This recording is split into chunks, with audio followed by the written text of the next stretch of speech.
Ntar Pak, aduh Pak, izin Sebentar ya aja, sebentar Pak. aja. Sebenarnya Aduh aku mau Pak, kerja tuh. nggak etis Aku mau banget kerja. kayak gini. Yang Sebentar punya aja. Aku koma, aduh, cuma ya mau bilang, ampun. Oh iya, nggak bisa Pak. di Kota Tomon saya di Sulawesi Utara, Mbak Rifa, ada 4 masjid dan di tengah-tengah ratusan gereja, tapi mereka aman dan tentram. Betul. Pak, nggak usah jujur Pak. 2 gereja di Bukit Tinggi aman Pak sampai sekarang Pak. Nggak usah bahas-bahas gitu Pak. Kita juga punya data. Bahkan Bapak sendiri enak tinggal di Indonesia kok. Bapak kan Kristen nih. Kami Oke. Islam mayoritas loh. Pak kalau Kami bahas-bahas pun- gitu, gini ya. Kalian mentang-mentang ada kasus begini, kalian nggak punya tempat untuk nge-framing agama Islam. Karena saya yang akan berdiri menunjukkan mana benar, mana salah. Saya membela kalian, bukan berarti kalian itu dapat tempat depan saya nge-framing. Saya itu berdiri di kebenaran. Salah katakan salah, benar katakan salah, benar katakan benar. Kalau kalian memang benar, saya katakan kalian benar. Saya sudah katakan, biadab siapa saja orang yang mengaku Islam ketika ada orang beribadah diganggu. Kalian biadab, kalian melanggar aturan Nabi Muhammad. Nabi Muhammad sendiri melakukan perjanjian Hudaibiyah, bahkan melindungi Santa Katrina dengan surat perjanjian damai atau surat perlindungan. Lah kalian siapa umat Islam membubarkan orang yang lagi beribadah? Pertama, Ripa, kalian tidak. Ripa. Aduh, ini orang nih nggak bisa Ripa, diajak ngomong, Jul. Ini lu nggak orang nih bisa orang- begitu orang ngomong DGJ. lu. Reperkusi Ini orang lagi ngebela orang yang lagi teraniaya di Padang, lu ikut campur lagi nggak tahu apa-apa. Tidak layak umat Islam mengaku pengikut Muhammad ibnu Abdullah kalau kalian mengintimidasi orang-orang yang tidak beragama Islam. Dengarkan baik-baik. Kalian boleh benci sama saya. Tidak layak kalian mengaku umat Muhammad ibnu Abdullah kalau kalian mengintimidasi orang-orang yang berbeda keyakinan dengan kalian yang tidak mengganggu kalian. Rasulullah SAW mengatakan, barang siapa yang berlaku tidak adil kepada kaum kafir yang mengikat perjanjian dengan kita, maka Rasulullah akan berperkara dengan orang tersebut. Nabi aku yang bilang begitu.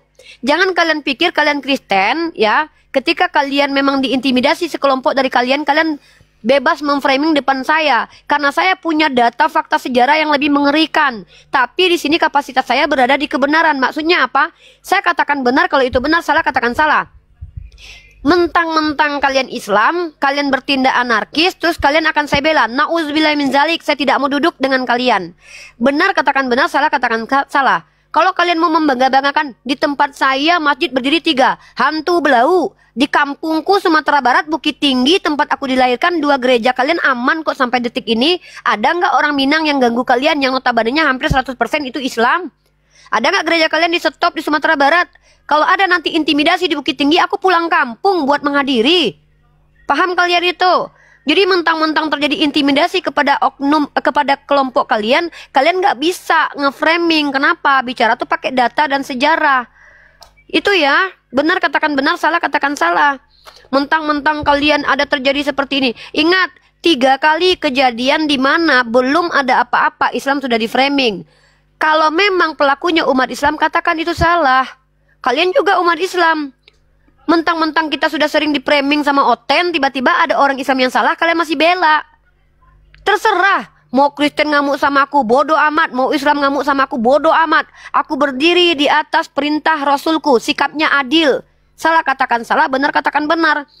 Kalian mau masukin aku ke penjara sekalipun aku nggak takut. Orang Minang yang intoleran itu bukan orang Minang. Karena Minang itu adat basandi, syarat basandi kitabullah. Al-Quran ajarkan lakum dinukum waliyadin. Tidak dilarang berbuat baik kepada kaum kafir.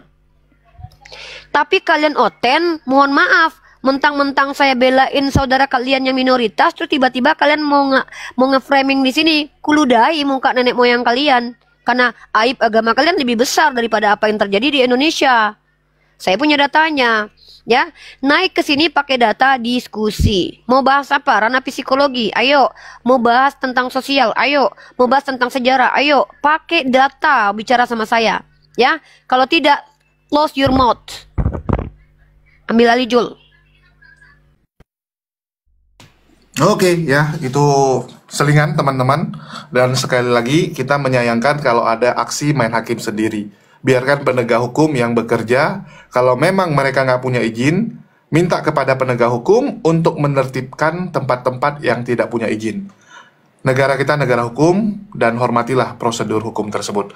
Dan bagi teman-teman Kristen, janganlah di framing-framing seperti tadi. Sekali lagi, Indonesia aman kok. Buktinya kayak di Aceh.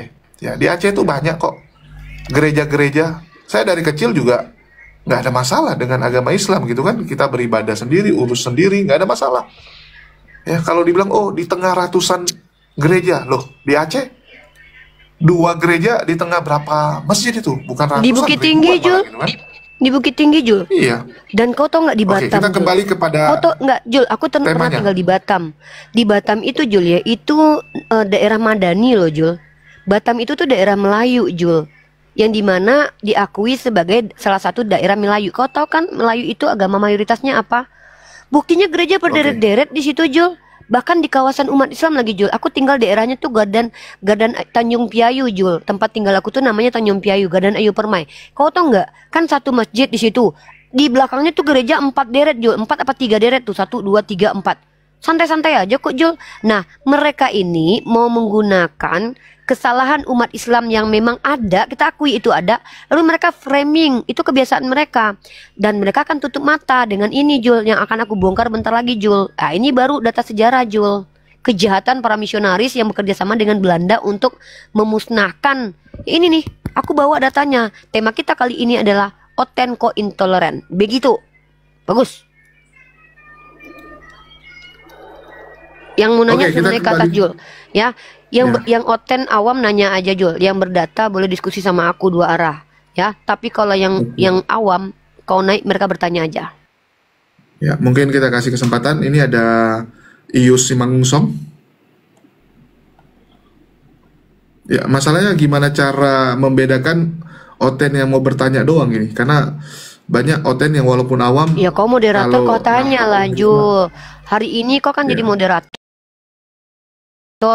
Kau yang tanya, mau bertanya atau mau ditanya, Dek, gitu. Dinda, gitu. Dinda mau ditanya atau mau menjawab, Dinda, gitu.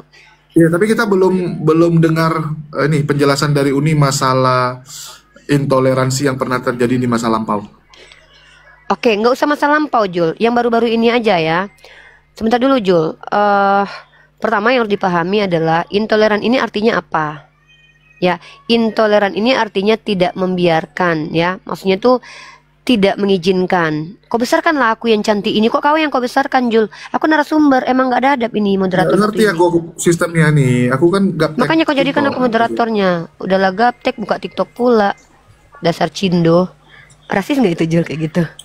Rasis kau. Kalau Uni kan dari dulu memang rasis. Alah, rasis cuma sama kau aja. Orang cindo tuh pintar-pintar, nggak kayak kau. Dengar Ya, teman-teman ya, Cindo tuh pinter-pinter loh. Karena prinsip ekonominya bagus loh, kayak Timothy Ronald tuh. Aku pengen punya anak Cindo loh, biar pinter anakku.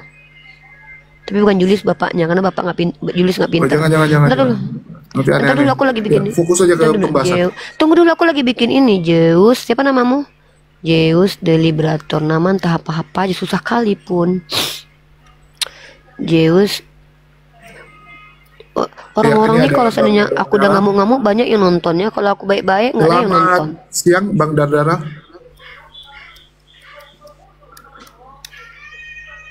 Oke, turun. Ya, Uni identik memang dengan ini ya. Oten-oten yang ngamuk-ngamuk, entah kenapa. Setiap melihat muka Uni banyak Oten yang marah. Sungguh Mereka aneh. intoleran. Kan mereka intoleran.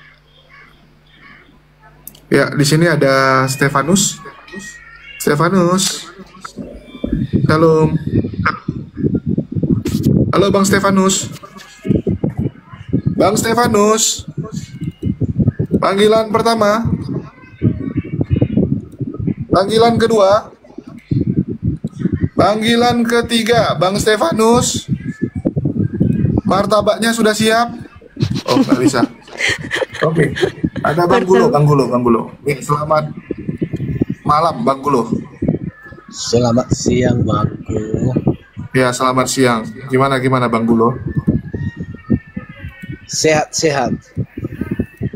Alhamdulillah sehat. Bang Gulo itu lagi di air atau di mana? Ada suara gelap. Oh, kipas angin, Bangku. Oh, kipas angin. Pikir lagi nyelam, Abang. Pikir lagi nyelam. Ada kipas, ada suara kipas abang itu. Kipas angin, Bangku. Ya. Ada yang mau ditanyakan, Bang Gulo? Tapi mending ini dulu deh. Aku materi dulu, pemateri dulu. Baru setelah materi, baru aku ditanya ya. Ya boleh. Kita kasih waktu berapa menit? Silakan. Berapa menit deh? Ya Uni butuhnya berapa? 3 menit lah boleh ya. Boleh, silakan. Jangan diganggu ya teman-teman ya. Ya. Oke. A'udzubillahi minasyaitonirrajim. Bismillahirrahmanirrahim. Assalamualaikum warahmatullahi wabarakatuh. Bismillahirrahmanirrahim. Rabbi shrah li sadri wa yassir li amri wahlul 'uqdatam min lisani yafqahu qawli. Rabbana atina min ladunka rahmatan wa hayyi lana min amrina rasada. Rabbana la tuzigh qulubana ba'da idh hadaytana wa hab lana min ladunka rahmah innaka antal wahhab. Doa pertama itu doa para pemuda Ashabul Kahfi untuk meminta dimudahkan urusannya. Doa kedua adalah doa para ahli ulul albab supaya tidak tersesat setelah mendapatkan hidayah dari Allah. Semoga kita termasuk orang yang dikabulkan doanya oleh Allah. Amin ya rabbal alamin. Hari ini saya sebagai ibu gembala. Dasarnya adalah Al-Quran yang mengatakan bagi para penyeru kaum kufar sama seperti pengembala yang berteriak kepada hewan ternak. Maka saya mendeklarasikan diri sebagai ibu gembala karena saya menyerukan kebenaran kepada kaum kufar, kepada orang-orang non-muslim yang dikatakan sebagai kafaro, menutup diri dari ajaran Nabi Muhammad SAW. Turut berduka cita, turut mengecam keras, turut tidak terima, turut tidak setuju, turut menyayangkan atas apa yang terjadi baru-baru ini. Sebagai seorang putri Minang, saya mengecam jikalau motivasi pengerusakan tempat beribadah orang non-muslim karena kebencian, karena ketakutan terhadap ibadah orang lain. Ini merusak nilai-nilai toleransi beragama di Indonesia. Benar katakan benar, salah katakan salah. Saya tidak sepakat dengan kita yang takut dengan ibadah orang Kristen.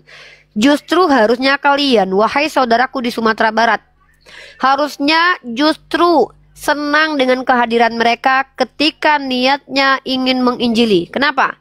Bukankah sudah ada apologet? Bukankah harusnya mereka menginjili kalian sehingga kami para apologet bisa membuktikan mana benar mana salah? Bukankah Anda semua sudah tahu yang hak itu apapun yang akan terjadi tidak akan pernah bisa dibelokkan. Kalau memang yang hak itu akan selalu dimenangkan oleh Allah, maka kenapa khawatir kalau mereka beribadah? Kecuali mereka mengganggu kemaslahatan kalian, itu hak kalian. Yang kedua, saya kalau ingin membandingkan mana agama, kita bicara agama, bukan bicara tentang penganut beragama. Sekali lagi saya ulangi, sebagai seorang mahasiswi prodi komunikasi penyiar Islam, saya tidak sangat tertarik membahas tentang perilaku. Kenapa? Karena perilaku ini masuk dalam ranah yang masih bias. Apakah kita bisa memastikan seseorang bertindak karena agama atau karena memang dibayar atau karena memang niatnya untuk merusak agama dari dalam?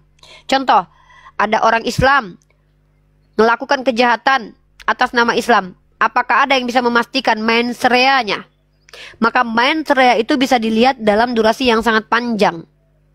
Maka saya orang yang tidak mudah untuk menerima informasi tentang perilaku, bahwa perilaku itu pasti dilakukan karena agama. Tidak, karena kita harus melakukan penyelidikan panjang dulu.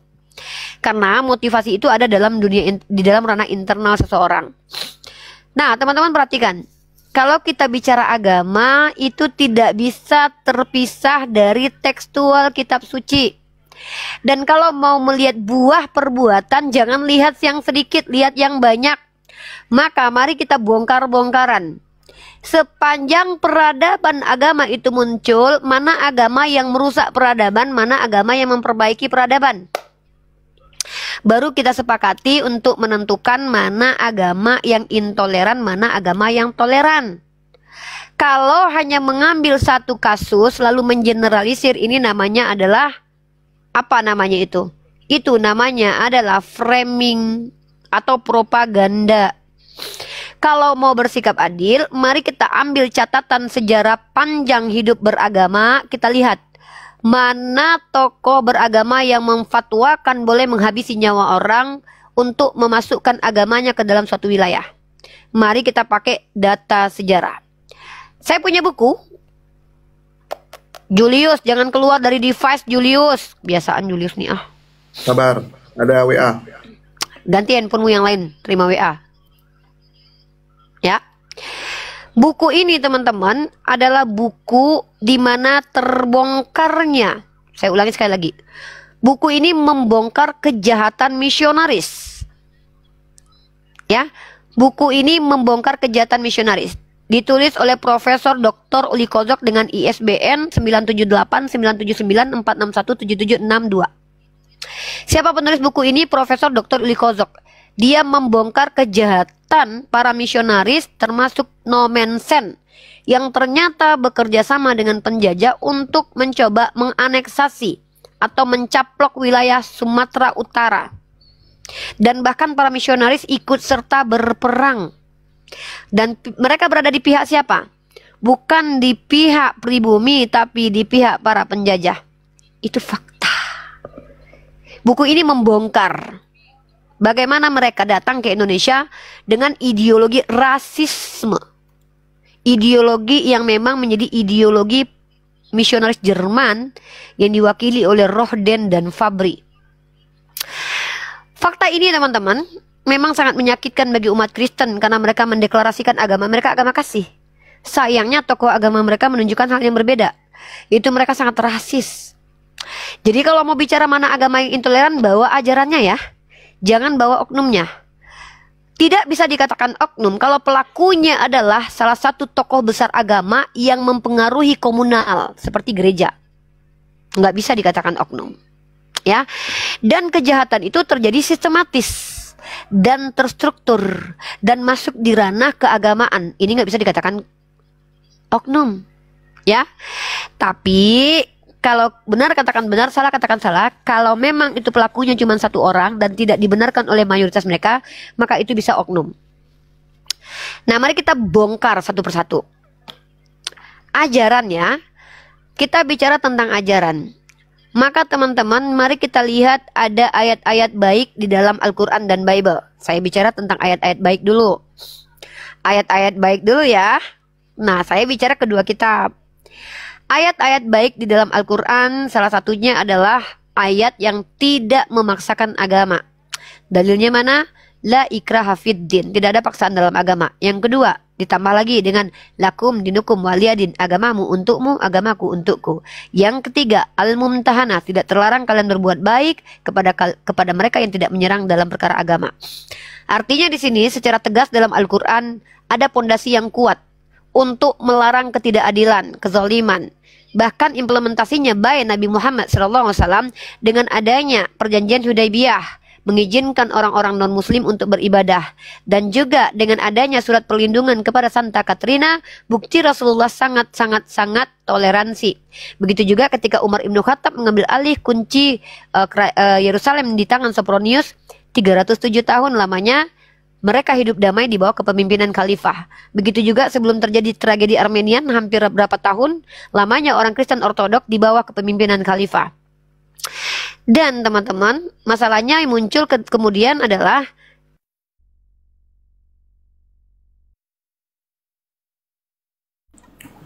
apa yang terjadi sama Uni Riva, teman-teman?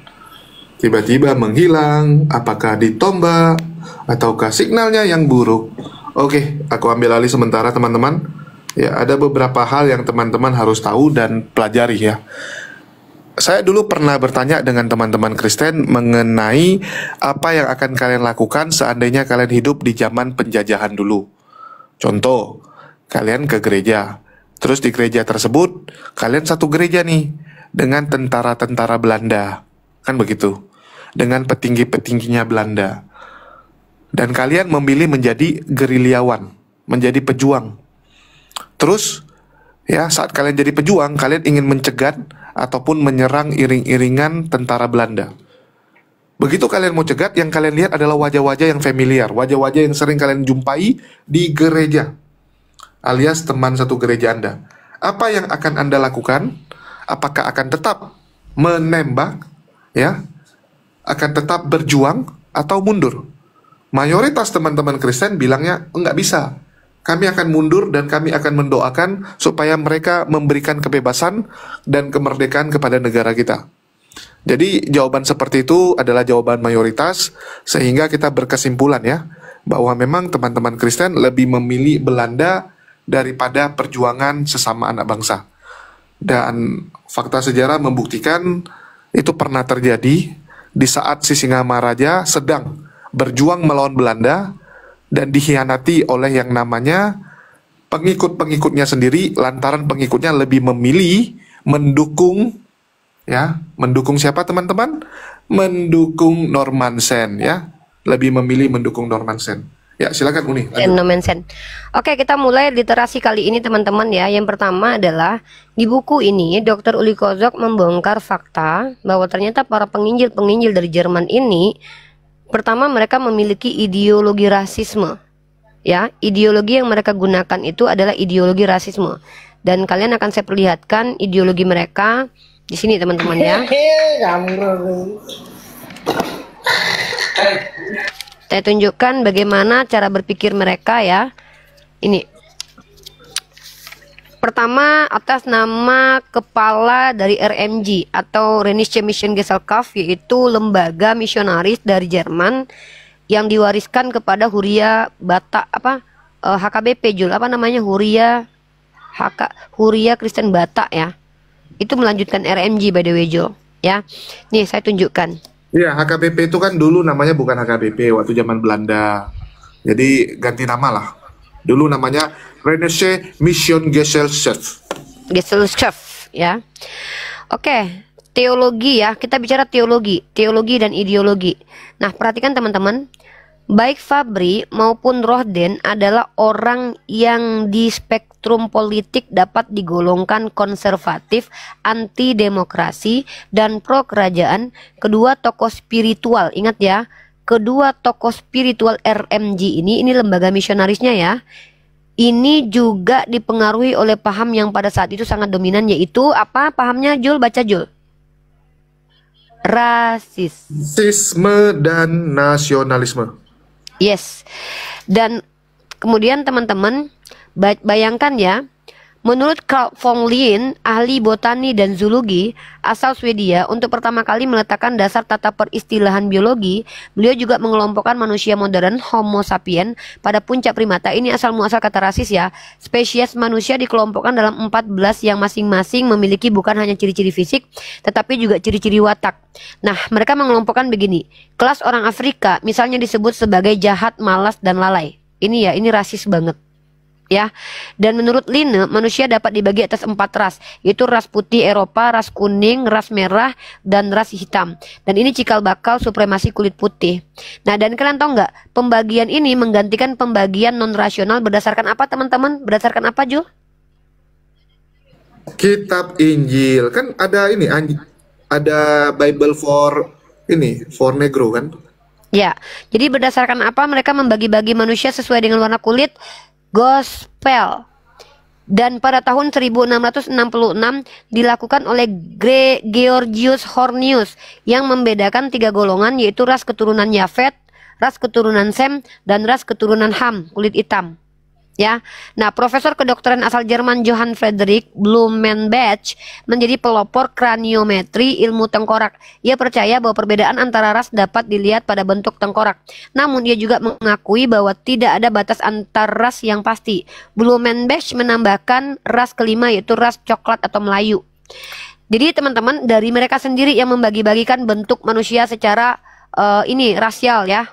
Nah, dan teman-teman perhatikan, Joseph Arthur de Gibignon pada tahun 1882 berusaha membuktikan keunggulan ras Arya, teman-teman. Ini yang membuat Hitler itu sangat rasis, merasa suku Arya. Menurutnya, masalah ras merupakan persoalan utama dalam sejarah dunia. Sejarah menunjukkan bahwa peradaban berasal dari ras putih, dan bahwa tidak ada peradaban tanpa bangsa putih. Ini ras kulit putih, teman-teman ya. Kenapa? Karena Tuhannya kulit putih. Sebagai seorang Katolik, dia Katolik ya guys. Sebagai seorang Katolik, ia tidak menyaksikan kebenaran Alkitab. Namun, ia percaya bahwa Adam menjadi nenek moyang dari ras putih saja.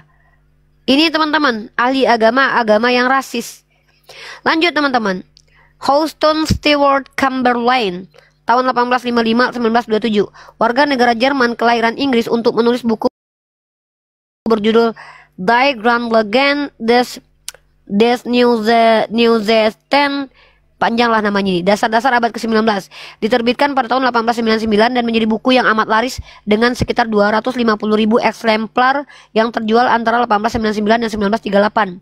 Buku Chamberlain berdasarkan teori Gabenius namun dibumbui dengan antisemit dan menjadi salah satu pilar ideologi nasionalisme sosial.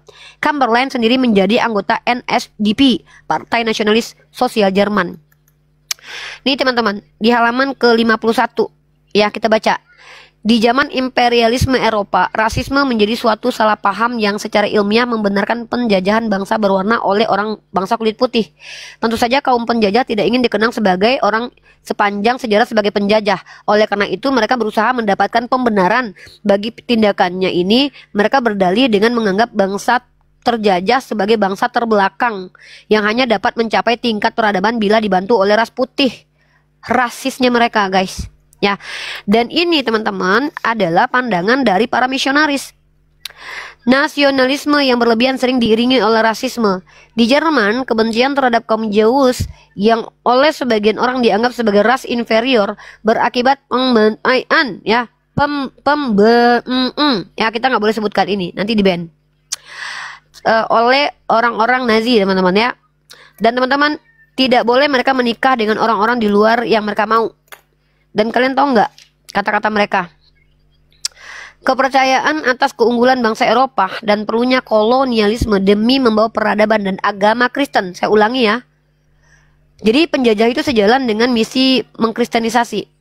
Kepercayaan atas keunggulan bangsa Eropa dan perlunya kolonialisme demi membawa peradaban dan agama Kristen ya kepada bangsa-bangsa kafir dan primitif di Afrika dan di Asia merupakan bagian penting dari pendidikan yang diperoleh para calon misionaris di seminari RMG Barmen ya. Dan teman-teman perhatikan di sini. Hal itu terjadi juga di tanah Batak. Agama Batak yang sesungguhnya tidak jauh berbeda dengan agama Hindu, Bali, dicap sebagai kepercayaan kafir yang perlu di apa ini Jul? Di apa ini Jul? Diberantus. Yap. Dan kalian tahu ini Ludwig von Rohden.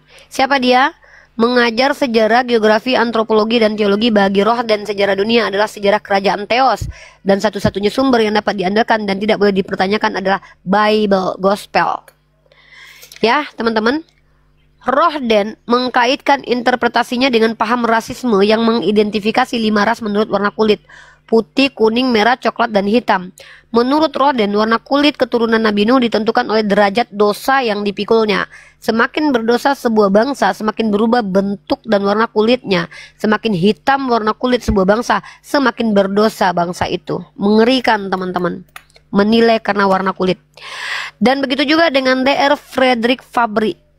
Ya mungkin segitu dulu teman-teman, saya akan bongkar lanjut lagi ya bagaimana ideologi mereka berkembang. Silakan Jul. Ya, yang mungkin bertanya aja, aku awali dengan pertanyaan dari aku sebelum teman-teman yang bertanya ya. Ini pasti akan banyak yang menanyakan bagaimana dengan ayat yang ada di Quran tentang memerangi orang-orang kafir, memerangi orang Yahudi dan juga Nasrani. Ya, mereka pasti akan compare dengan hal itu. Silakan Uni. Ya, Al-Quran itu punya yang namanya asbabun nuzul. Asbabun nuzul artinya adalah sebab-sebab turun ayat, dan itu menjadi salah satu metode ilmiah dalam mencari tafsiran Al-Quran. Tidak boleh setiap umat Islam itu menafsir Al-Quran secara sendiri. Dalilnya jelas, barang siapa yang mentafsir Al-Quran dengan akalnya finnar. Maka umat Islam harus berpihak kepada jumhur para ulama. Kalau untuk urusan fikih, maka kita punya imam 4 mazhab. Kalau untuk urusan tafsir, kita punya beberapa ahli tafsir. Silakan kalian cross check tafsir Imam Ibnu Katsir, tafsir Al-Qurtubi, tafsir Jalalain, tafsir At-Tabari, tafsir Al-Maragi. Tunjukkan ada di antara mereka yang memang mengizinkan kita untuk menghabisi nyawa orang-orang yang tidak berbuat apa-apa. Karena konteks Al-Quran tanpa tafsir pun akan kita pahami ketika Al-Quran sudah mengatakan tidak diizinkan kalian memerangi orang yang memerangi. Maka apapun dalil tentang berperang itu hanyalah izin kalau diperangi, Jul. Karena dalilnya sangat eksplisit di Al-Quran. Uzina itu diizinkan bagi kalian. Maka kalau seandainya saya izinkan, pada dasarnya itu tidak boleh dilakukan. Tapi diizinkan kemudian karena ada situasi kondisi yang urgent. Apa itu? Kalau diperangi. Apapun konteks, apapun ayat yang berbunyi berperang, memusuhi, itu haruslah sandarannya Al-Quran. Apa kata Al-Quran? Diizinkan kalian kalau kalian diperangi. Itu Julius dalilnya. Oke ya, cukup jelas. Bagi teman-teman Kristen yang mau bertanya, silakan dipersilakan waktu. Dan sekali lagi di sini kita sama-sama belajar ya, bukan mau adu bacot. Ya mungkin siapa dulu? Bang Stefanus atau Ovid atau Bang Gulo? Halo. Ya silakan, Bang Gulo. Oh, aku yang duluan ya. Ya silakan. Gini pertanyaan saya kan, kan topik kita kan intoleran, ya kan? Tuh, sangat intoleran sekali. Jadi pertanyaan saya sebagai agama Kristen kan, jadi pertanyaan saya di sini, tanggapan Bunda itu yang terjadi di Padang itu apakah suatu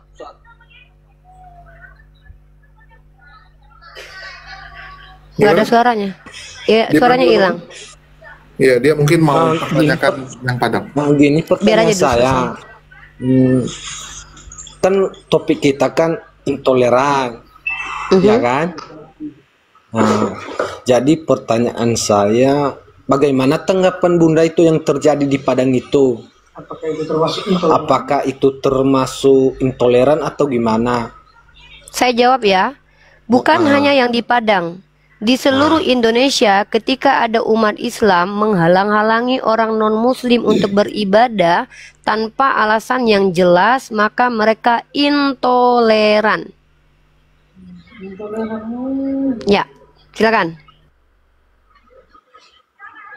Cuman itu jawaban Bunda. Oh ya jelas, saya nggak suka bertele-tele. Benar katakan benar, salah katakan salah. Itu kalau menurut saya Bunda itu sangat terlalu salah Bunda. Karena kan jadi saya salah ketika bentar. Kan? Berarti saya salah mengatakan bahwa mereka intoleran. Maunya kamu bilang saya mengatakan mereka toleransi. Sorry Jul ya, aku nggak tertarik membahas orang-orang yang misunderstanding ya Jul ya. Saya mengatakan orang Islam yang menghalang-halangi orang Kristen beribadah itu intoleran. Kata dia salah. Silakan Jul ambil alih ya Jul ya. Saya nggak mau buang-buang air udah Jul. Kita lanjut ke penanya berikutnya. Di sini ada Bang Korp Shop juga. Ya mungkin Bang Yoga atau Ovid, silakan. Ya boleh. Jadi tadi kan Uni mengatakan bertanya Jul, Ovid ini kan bukan siapa-siapa ya Jul ya. Dia konteksnya cuma bertanya ya Jul. Kalau dia mau kasih materi dia tahu dulu kredibilitasnya siapa ya. Kalau dia mau kasih materi ya Jul. Karena aku nggak mau menghadapi hama Jul. Aku cuma mau ditanya aja. Kalau hama nggak apa-apa bertanya. Ya silakan Ovid bertanya ya, jangan membuat narasi. Enggak sih, kalau tanya enggak sih, aku soalnya enggak jadi deh kalau bertanya. Jul, kalau seandainya nggak bertanya turunkan ya Jul. Kalau yang mau diskusi sama aku tuh harus kredibel ya, minimal pendeta, ahli agama atau ahli hukum, ahli filsafat, ahli politik atau ahli apa. Aku nggak mau diskusi sama hama ya. Sorry ya Jul ya, ini merendahkan harga diri aku ya. Waduh, Ovid jadi hama guys, kok bisa? Ya silakan dari Bang Parkops, ada yang mau ditanyakan? Halo Bang Parkops. Ya halo. Ya silakan Bang Parkops. Ini topiknya intoleransi ya.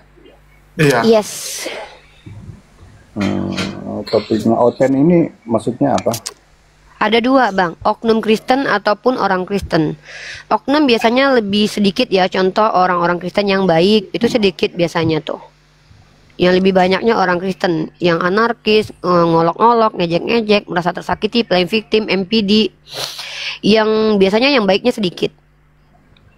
Jadi ada dua, oknum Kristen atau orang Kristen. Kalau mau ngebahas nanti ya, yang mana tipikal-tipikalnya. Aku nggak tahu abang ini termasuk oknumnya atau termasuk orangnya. Karena kalau orangnya tuh yang banyak tuh radikal, menghina, menghujat, tantrum, akan jadi hama buat peradaban, merusak peradaban. Mana tahu abang adalah orang Kristen, karena biasanya oknumnya, ya maksudnya, ya lanjutlah bang ya, tunjukin aja lah siapa abang. Abang bisa termasuk menjadi oknum nanti, bisa menjadi orang Kristen nanti. Silakan. Di sini bertanya aja ya. Kalau abang punya ilmu, abang boleh jelasin. Kalau nggak punya ilmu, mending bertanya sama saya gitu. Ya, benar juga, itu ada benarnya. Ada benarnya. Dan memang umat Kristen yang disebut Oten ini nggak semuanya kan baik. Iya. Silakan abangku. Kalau abangku mau bertanya, bertanya aja. Kalau abangku ada ingin informasi ya, literasi tertentu yang ingin diajukan ke saya, boleh. Tapi harus sesuai dengan topik. Ya, enggak Ya, ini saya mau bahas tentang intoleransi ya. Siap. Ini intoleransi ini kita harus pakai data juga. Boleh. Ya, oke. Setuju ya. Jadi Setuju dong. di kitab kalian kan sudah tertulis ya, Apa tuh? bahwa desaklah mereka ke jalan yang sempit. Ayat berapa, surah apa? Nah, itu ada di Al-Quran. Ya, tolong tunjukin bang. Bukti kalau anda betul-betul membaca, tunjukin, jangan cuman buka mulut terus berbohong bang. Aku nggak tahu apakah karena kalian Ya, dosanya udah ditebus. Berarti Enggak, gini bang, Anda sendiri katanya tidak anda bilang tadi ada mempelajari data. kitabnya. Justru karena saya belajar saya tahu itu nggak ada di Al-Quran. Jadi gini ya bang ya. Itu nggak ada. Ya tunjukin kalau gitu, tunjukin. Itu ini berarti sudah jelas. Yang nuduh Sudah jelas. siapa? Kok sudah Sudah jelas? jelas Yang Anda nuduh ini- anda. Anda ini tidak Teman-teman mempelajari. perhatikan ya. Oke. Tadi dia ngomong saya bawa data, tapi ketika dia nuduh saya yang disuruh tunjukin data guys. Lucu ya mereka ya. Dia bilang ayo kita buka data, tapi dia bilang sesuatu yang dia nggak ada datanya, terus dia bilang aku udah. harus nunjukin datanya Oke, sendiri Anda guys. benar. Oke, Lucu Anda benar. sekali ya guys ya. Ambil Anda Ali benar. Julius. Oke ya, jadi sekali lagi teman-teman, kalau kita membuat fitnahan, contoh kayak tadi Bang Parkov bilang ada Quran ya, isinya tentang desaklah orang kafir gitu. Ya tunjukkanlah data bang, kalau enggak kan ini modal congor gitu. Oh, saya dengarnya dari Edis gitu kan. Lah, dengar dari Edis harusnya kan kalian tanyakan sama Edis, mana datanya, mana buktinya. Kalau enggak nanti kan ujung-ujungnya kita nih saling buat pernyataan gitu. Misalnya nanti Unirifa bilang, di Kristen, di Bible tuh ada ayat begini. Terus kalian bilang, oh mana ada? Ya, mana buktinya ada? Uni bilang, ada. Kamu nggak mau mengakui gitu. Ini kan nggak bisa berkembang kita kalau begitu. Jadi, biasakan kalau diskusi itu minimal tunjukkanlah literasi. Ya, kalaupun mengutip perkataan orang, sekali lagi ya, ada orang kan dia nggak nunjukin data, tapi dia mengutip perkataan orang. Tunjukkan ya bukti bahwa Anda mengutip perkataan orang. Itu sesimpel itu. Misalnya Anda bilang, oh itu kata dari siapa gitu penulis buku ini, tunjukin bukunya. Sesimpel itu. Bisa Bang Parkop?